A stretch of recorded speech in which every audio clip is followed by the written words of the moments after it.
സാറേ നമസ്കാരം സാറേ. ഇത് പരമാവധി ചെറിയ വീഡിയോ ആക്കി ചെയ്യാൻ ഞാൻ ശ്രമിക്കാം. ഇതിനകത്ത് നമ്മൾ പറയാൻ ഉദ്ദേശിക്കുന്നത് എന്തൊക്കെ യൂണിറ്റ്സ് ആണ് നമ്മൾ സെലക്ട് ചെയ്തിരിക്കുന്നത്. ഈ ബെത്തിനെ സംബന്ധിച്ചോളം ആദ്യത്തെ ഡിസ്കഷനകത്ത് ഏതൊക്കെ ടൈപ്പ് ഓഫ് മോഡ്യൂൾസ് വേണം, അതിൻ്റെ പൊസിഷൻ എവിടെയാണ്, ഇതാണ് നമ്മൾ ആദ്യത്തെ പ്രൈമറി ടോക്ക്. അപ്പോൾ ആ ഡിസ്കഷൻ കഴിഞ്ഞാൽ പിന്നെ കളറുകളായി, പിന്നെ അതിൻ്റെ ബഡ്ജറ്റ് പിന്നെ ഫൈൻ ട്യൂൺ ചെയ്യാൻ വേറെ എന്തൊക്കെ ചെയ്യാൻ പറ്റും, ഇങ്ങനെയൊക്കെയുള്ള കാര്യങ്ങളൊക്കെയാണ് നോർമൽ ഇതിൻ്റെ ഡിസ്കഷൻ്റെ സ്റ്റെപ്പ് ബൈ സ്റ്റെപ്പായിട്ട് പോകുന്നത്. അപ്പം നമ്മൾ അന്ന് വന്നപ്പം മകള് പറഞ്ഞായിരുന്നു ഒരു ഷട്ടർ യൂണിറ്റ് വേണം, ബ്രേക്ക്ഫാസ്റ്റ് കൗണ്ടർ വേണം, അപ്പോൾ ഇതിൻ്റെ ഇടയ്ക്ക് ഈ പറഞ്ഞ റെഫ്രിജറേറ്റർ വെക്കണം. അപ്പം നമ്മുടെ യൂണിറ്റുകൾ എങ്ങനെയാണെന്ന് പറഞ്ഞാൽ ഒന്നിനോടൊന്ന് കണക്ട് ചെയ്ത് പോകുന്നു. അപ്പോൾ ഇതിൻ്റെ ഇടയ്ക്കൊരു ഫ്രിഡ്ജ് വരിക എന്ന് പറഞ്ഞു കഴിയുമ്പം പിന്നെ അതേപോലെ തന്നെ ഒരു ബ്രേക്ക്ഫാസ്റ്റ് കൗണ്ടറും ആ ബ്രേക്ക്ഫാസ്റ്റ് കൗണ്ടറിൻ്റെ മുകളിൽ ഒരു ഷട്ടർ യൂണിറ്റ്. അപ്പോൾ ഇങ്ങനെയൊക്കെ കുറച്ച് കാര്യങ്ങൾ ഇരുന്ന് ചെയ്യാനുള്ളത് കാരണമായിരുന്നു കുറച്ച് സമയം എടുത്തത്. പിന്നെ ഞാനത് എക്സ്പ്ലെയിൻ ചെയ്തായിരുന്നല്ലോ സാറിനോട്. അപ്പോൾ ഇപ്പം നമ്മൾ ഇട്ടിരിക്കുന്ന യൂണിറ്റുകൾ ഞാൻ റഫായിട്ടൊന്ന് എക്സ്പ്ലെയിൻ ചെയ്യാം. എല്ലാ യൂണിറ്റിനും നമ്പറുണ്ട്. അതേപോലെ തന്നെ ഓരോ ഭിത്തിക്കും നോർത്ത് വാള്, ഈസ്റ്റ് വാള്, സൗത്ത് വാൾ, വെസ്റ്റ് വാൾ എന്നും പറഞ്ഞുള്ള ഡയറക്ഷനുണ്ട്. അപ്പം ഇപ്പം ഈസ്റ്റ് വാളിനകത്ത് 6ാമത്തെ യൂണിറ്റ് വേണ്ട, അത് ചേഞ്ച് ചെയ്യണം. ഇങ്ങനെ ആ ഡയറക്ഷനും അതേപോലെ തന്നെ യൂണിറ്റിൻ്റെ നമ്പരും വെച്ച് നമുക്ക് സംസാരിക്കുമ്പം ഡിസ്കസ് ഗൂഗിൾ മീറ്റിൽ ഇതൊക്കെ ചെയ്യുമ്പോൾ എളുപ്പമായിരിക്കും. അപ്പം ഞാൻ ഇവിടെ ഈ ബ്രേക്ക്ഫാസ്റ്റ് കൗണ്ടറിൽ നിന്ന് നിർത്തിക്കൊണ്ട് ഈ 3ാമത്തെ യൂണിറ്റ് മുതൽ തുടങ്ങാം. ഈ 3ാമത്തെ യൂണിറ്റ് നോർമൽ ഒരു സ്റ്റോറേജ് യൂണിറ്റാണ്. ഇത് തുറന്നു കഴിഞ്ഞാൽ അകത്തൊരു ഷെൽഫ് കാണും. അതേപോലെ തന്നെ 5 എന്ന് പറയുന്നത് ഒരു കോർണർ യൂണിറ്റാണ്. ഇത് 1200, അതല്ലെങ്കിൽ 120 സെൻറ്റിമീറ്റർ നീളമുള്ള കോർണർ യൂണിറ്റാണ്. 4 എന്ന് പറയുന്നത് ഓയിൽ പുൾ ഔട്ട്, അല്ലെങ്കിൽ 2D pull out, oil pull out എന്ന് പറയുന്ന സാധനമാണ്. ഇത് 35 സെൻറ്റിമീറ്റർ വീതിയുള്ള സാധനമാണ്, 1 അടിയോളം നീളമുള്ള. അപ്പോൾ രണ്ട് മേളിലും താഴെയും ഓരോ ലിറ്റർ കുപ്പി നിൽക്കുകയും ചെയ്യും. അത് സൈഡ് ബൈ സൈഡ് നമുക്ക് കുപ്പി വയ്ക്കാം, അത്രയും ഹോൾഡിംഗ് കപ്പാസിറ്റി അതിനുണ്ട്. 6 എന്ന് പറയുന്നത് താഴെ ഡ്രോയറും മേളിലും ഡ്രോയർ, താഴെ ഡ്രോയറും മേളിലും ഡ്രോയർ. ഇത് നമുക്ക് 3 ടൈപ്പ് ഓഫ് ഡ്രോയേഴ്സ് ഉണ്ട്. ഞാൻ ഇട്ടിരിക്കുന്ന ടാൻഡം ബോക്സ് ആണ്. ടാൻഡം ബോക്സിനകത്ത് ഡിഫോൾട്ടായിട്ട് ഇതിനകത്ത് വേറെ ഓർഗനൈസറോ പ്ലേറ്റോ ഇതൊന്നും വരത്തില്ല. പക്ഷെ നമുക്ക് പ്ലേറ്റ് ഹോൾഡേഴ്സ് വേണമെന്ന് പറയുവാണെങ്കിൽ അത് വരും, ഓർഗനൈസർ വേണമെന്നുണ്ടെങ്കിൽ ഓർഗനൈസർ വരും. അങ്ങനെ ടാൻഡം ബോക്സ് അതാകുമ്പം സ്ലൈഡേഴ്സ് താഴെ ആയിരിക്കും നിൽക്കുന്നത്. അതാണ് ഈ 6ാമത്തെ യൂണിറ്റ്. 7 എന്ന് പറയുന്നത് ഗ്യാപ്പ് ഫില്ല് ചെയ്യാൻ ഒരു സ്പേസർ വന്നിട്ടുണ്ട്. കാരണം 8 എന്ന് പറയുന്ന യൂണിറ്റ് ഒരു ഡബിൾ ഡോർ കോർണർ യൂണിറ്റ് ആണ് ഇട്ടിരിക്കുന്നത്. അതായത് ഈ യൂണിറ്റിൻ്റെ ഇത് എങ്ങനെ ഇരിക്കുന്നു പറഞ്ഞാൽ ഇങ്ങനെ ഇരിക്കും. സോറി സാറേ, ഇതൊന്ന്. അപ്പം ഈ 2 ഡോറും ഒന്നിച്ച് തുറക്കാൻ പറ്റും. അപ്പം വലിയ ഫ്രൈയിങ് പാന് അല്ലെങ്കിൽ ഈ പാത്രങ്ങൾ നമ്മൾ വർഷത്തിൽ ഫെസ്റ്റിവൽ ടൈമിലൊക്കെ മാത്രം എടുക്കുന്ന അതുപോലത്തെ ഉരുളി അതുമാതിരിയുള്ള സാധനങ്ങളാണെങ്കിൽ പോലും ഇതിനകത്ത് ഈസി ആയിട്ട് നമുക്ക് സ്റ്റോർ ചെയ്യാൻ പറ്റും. ഇത് തുറന്നു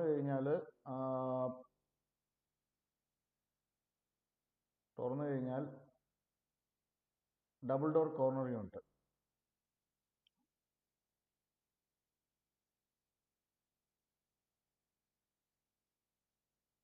ഇതുപോലെ തുറന്നു കഴിഞ്ഞാൽ നടുക്കൊരു ഷെൽഫാണ്. 2 ഡോറും ഒന്നിച്ച് തുറക്കാൻ പറ്റും. ഇങ്ങനെ ഇരിക്കും. അതാണ് ഈ 8ാമത്തെ യൂണിറ്റ്. അപ്പോൾ നോർമൽ 5 എന്ന് പറയുന്നത് വേറെ ഒരു യൂണിറ്റും നോർമൽ കോർണർ യൂണിറ്റും, 8 എന്ന് പറയുന്നത് വേറെ കോർണർ യൂണിറ്റും. അപ്പം സാറിന് സിലിണ്ടർ അകത്ത് വരുന്നു എന്നുള്ള ഒരു ഇത് പറഞ്ഞായിരുന്നു അന്ന്. കോപ്പർ പൈപ്പ് ലൈൻ ആണോ അകത്ത് വരുന്നുള്ളത്? അകത്ത് വരുന്നുണ്ടെങ്കിൽ നമുക്ക് വേറൊരു ഓപ്ഷൻ ഉണ്ട്. ഈ 5 എന്ന് പറയുന്ന കോർണർ യൂണിറ്റ്, 5 എന്ന് പറഞ്ഞ കോർണർ യൂണിറ്റ് സിലിണ്ടറിക്കൽ കോർണർ യൂണിറ്റാണ്. ഈ സിലിണ്ടർ, അതായത് 5 എന്ന് പറയുന്ന യൂണിറ്റിനകത്ത് നമുക്ക് സിലിണ്ടർ വെക്കാൻ പറ്റും. അങ്ങനെ ഒരു യൂണിറ്റ് ഉണ്ട്. അപ്പം ആ യൂണിറ്റ് ഇങ്ങോട്ട് വരുമ്പോൾ കുറച്ച് ഈ പറഞ്ഞ പോലെ പ്രശ്നമുണ്ട്. ഈ യൂണിറ്റ് ഇങ്ങോട്ട് പോകുമ്പം ഈ മെഷർമെൻറ്റിലൊക്കെ ഒരു വ്യത്യാസം വരും. ഗ്യാസ് അകത്തോട്ടാണ് കൊണ്ടുവരുന്നെങ്കിൽ, ഗ്യാസ് സിലിണ്ടർ അകത്തോട്ടാണ് കൊണ്ടുവരുന്നെങ്കിൽ ഡിസൈനിൽ ഈ കോർണർ യൂണിറ്റ് ഇങ്ങോട്ട് ലെഫ്റ്റ് സൈഡിലോട്ടും ഈ ലെഫ്റ്റിലിരിക്കുന്ന സാധനം റൈറ്റിലോട്ടും വരുത്താൻ പറ്റും. പിന്നെ 9 എന്ന് പറയുന്നത് ഒരു ബിൻ ബാസ്ക്കറ്റ്, അല്ലെങ്കിൽ നമ്മളിപ്പം ഇതിനെ ഈ ഷെൽഫിനെ സ്മോൾ എന്നും ഹൈറ്റ് വൈസ് ആണ് പറയുന്നത്. ഹൈറ്റിൽ സ്മോൾ എന്നും ഇത് ലാർജ് എന്നും ഇത് മീഡിയം എന്നും അങ്ങനെയുള്ള രീതിയിൽ നോക്കിയാൽ മതി. ഇത് ഇൻബിൽട്ട് എന്നുള്ള കൺസെപ്റ്റിലാണ് ഞങ്ങൾ ഇട്ടിരിക്കുന്നത്. പലതും ഈ സോഫ്റ്റ്വെയറിനകത്ത് ഒരു മെഷർമെൻറ്റിൻ്റെ ഇതാണ് പ്രാധാന്യം. ഇതിനകത്ത് എല്ലാ ഡിസൈനും അക്യുറേറ്റ് ആയിട്ട് കാണിക്കത്തില്ല. അത് ഞാൻ ആ കൊട്ടേഷനകത്ത് കറക്റ്റായിട്ട് നമ്മൾ സ്പെസിഫൈ ചെയ്ത് എഴുതും. 10 എന്ന് പറയുന്നത് സിങ്കിൻ്റെ യൂണിറ്റ്. അത് ഡബിൾ ബോൾ, ഈ കാണിച്ചിരിക്കുന്നത് സിംഗിൾ ബോൾ നോക്കണ്ട, ഡബിൾ ബോൾ വരെ വെക്കാൻ പറ്റും. അത് 1000ൻ്റെ യൂണിറ്റാണ്. അതേപോലെ തന്നെ ഇതിനകത്ത് തന്നെ വേസ്റ്റ് ബിന്നും ഡിറ്റർജൻറ്റും വെക്കാൻ പറ്റും. ഇവിടെ വന്നു കഴിയുമ്പം ഈ കാണിച്ചിരിക്കുന്ന യൂണിറ്റ്, ഈ കാണിച്ചിരിക്കുന്ന ഒരു ഷട്ടർ യൂണിറ്റാണ്. ഈ ഷട്ടർ യൂണിറ്റിന് 60,000 രൂപ വിലയാണ്. കാരണം ഈ ഷട്ടറിൻ്റെ പ്രൊഫൈലിനാണ് വില. അത് നമുക്ക് ഈ ഷട്ടറിൻ്റെ അത് വരുന്നതുകൊണ്ട് തന്നെ ഇത് 60 രൂപയ്ക്കടുത്ത് പ്രൈസിങ് വരും. അപ്പം ആ യൂണിറ്റ് മാറ്റിയിട്ട് വേണമെന്നുണ്ടെങ്കിൽ നമുക്ക് അവിടെ സാധാരണ ഒരു 90 mm ഹൈറ്റ് വരുന്ന വോൾ യൂണിറ്റ് വെച്ചാൽ അതിനൊരു 15,000 രൂപ മുതൽ 20,000 രൂപ വരെ ഉള്ളത്, 10-40,000 രൂപ അവിടെ കുറയാൻ നമുക്ക് പറ്റും. അതേപോലെ തന്നെ ഈ ബ്രേക്ക്ഫാസ്റ്റ് കൗണ്ടർ ഇതിൻ്റെ മേളിൽ വരുന്ന കാരണം ബ്രേക്ക്ഫാസ്റ്റ് കൗണ്ടർ നമ്മൾ 60 സെൻറ്റിമീറ്ററിനെയാണ് ഇട്ടിരിക്കുന്നത്. ശരിക്കും ഈ ബ്രേക്ക്ഫാസ്റ്റ് കൗണ്ടർ നമുക്ക് 40 സെൻറ്റിമീറ്റർ മുതലുണ്ട്. അതായത് 60 സെൻറ്റിമീറ്റർ ആണെങ്കിൽ 40 കാണത്തുള്ളൂ ഈ സ്റ്റോറേജ് ഏരിയ. ബാക്കിയുള്ളത് 20 സെൻറ്റിമീറ്റർ നമ്മുടെ കാല് വെക്കാനുള്ളത് കിട്ടും. അപ്പോൾ ഇവിടെ നമ്മൾ 60യുടെ തന്നെയാണ് ഇട്ടിരിക്കുന്നത്. കാരണം ഇതോട് കറക്റ്റ് വരുന്ന രീതിയിൽ.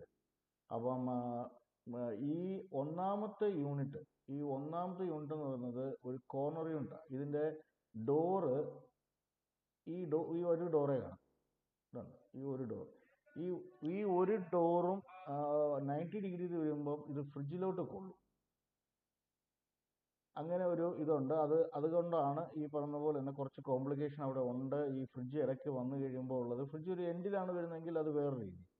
ഇത് തുറക്കാൻ പറ്റും, പക്ഷെ തുറന്നു കഴിഞ്ഞാൽ 90 ഡിഗ്രിയിലോട്ട് പോയി കഴിഞ്ഞാൽ അവിടെ ഈ പറഞ്ഞ പോലെ ഈ പറഞ്ഞ പ്രശ്നമുണ്ട്. അതൊന്ന്. പിന്നെ രണ്ടാമത്തത് സ്റ്റോറേജ് യൂണിറ്റ് തന്നെയാണ്. അപ്പം ഇത് ആണ് ഇപ്പം നിലവിൽ വോൾ യൂണിറ്റ്സ് ഒന്നും വേണ്ടെന്ന് പറഞ്ഞ കാരണം വോൾ യൂണിറ്റ്സ് ഒന്നും വെച്ചിട്ടില്ല. അതല്ലാതെ ഈ ഡോറ് തുറക്കാൻ പറ്റും, സാധനം വെക്കാൻ പറ്റും. പക്ഷേ അങ്ങനെയുള്ളൊരു കോംപ്ലിക്കേഷൻ ഉണ്ട്. അതല്ലെങ്കിൽ പിന്നെ നമുക്ക് ഒരു ഓപ്ഷൻ ഇപ്പം കാണിച്ചുകൊണ്ടിരുന്നപ്പം തോന്നിയാണ് ഒരു ഓപ്ഷന്.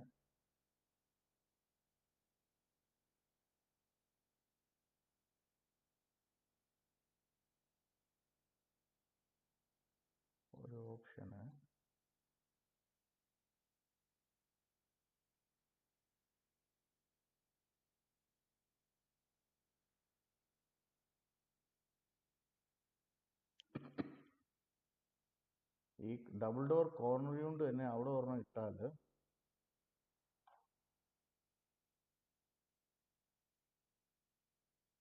ഫ്രിഡ്ജ് ഇടയ്ക്ക് വരുന്ന കാരണമാണ് അത് താമസം. അല്ലെങ്കിൽ അന്നേ ഞാനത് ഈ ബെത്ത് ലിവിങ്ങിൻ്റെത് നമ്മൾ അന്നേ ഡിസൈൻ ചെയ്ത് തന്നേനെ.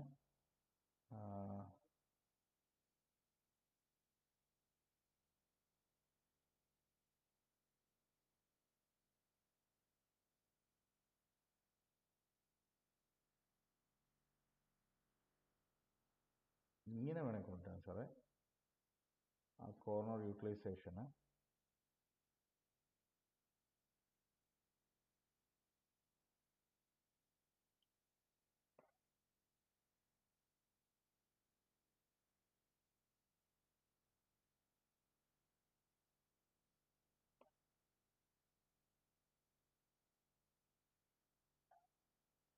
ഡമ്മി ആയിട്ട് ചെയ്തിരിക്കുന്നതാണ്. ഇങ്ങനെ കൊണ്ടുവരാൻ പറ്റും. ഇതാവുമ്പം ഈ കോർണർ യൂണിറ്റ് ഡോറ് തുറന്നാൽ ഇത് 120 ആണ് സെൻറ്റിമീറ്റർ. അത് കാരണം ഇത് കുഴപ്പമില്ല. അകത്ത് സാറിന് ഇത് സാധനം വെക്കാൻ എടുക്കാനും പറ്റും. അത് 120 സെൻറ്റിമീറ്റർ ആയതുകൊണ്ട് ഈ ഡോറിന് 60 സെൻറ്റിമീറ്റർ. ഇത് പിന്നെ ഡബിൾ ഡോർ കോർണറാണ്. അപ്പോൾ സാറ് ജസ്റ്റ് ഇതൊന്ന് നോക്കുക. എന്നിട്ട് സാറ് എപ്പോഴാണോ ഒന്ന് ഫ്രീ എന്ന് പറഞ്ഞാൽ നമുക്ക് ഈ ആഴ്ച ഞായറാഴ്ച ആണെങ്കിലും കുഴപ്പമില്ല, ഏത് സമയമാണെങ്കിലും കുഴപ്പമില്ല. സാർ എന്നെ മുൻകൂട്ടി പറയുകയാണെങ്കിൽ ഞാനൊരു ഗൂഗിൾ മീറ്റ് വരാം. അപ്പോൾ സാറിന് ഒന്നും കൂടെ എൻ്റെ സ്ക്രീൻ കണ്ടുകൊണ്ട് ഒരു അഭിപ്രായം പറയാൻ പറ്റും. നമുക്ക് ഒന്നും കൂടെ കാര്യങ്ങൾ സ്പീഡപ്പ് ചെയ്യാൻ പറ്റും. ഞാൻ ഇതിൻ്റെ കൊട്ടേഷനും അതേപോലെ തന്നെ നമ്മുടെ അലുമിനിയത്തിൻ്റെ കൊട്ടേഷനും അലുമിനിയം ഫാബ്രിക്കേഷൻ്റെ കൊട്ടേഷനും എല്ലാം ഇന്ന് വൈകുന്നേരത്തിനകത്ത് സാറിന് അയച്ചു തന്നേക്കാം. Okay sir, thank you.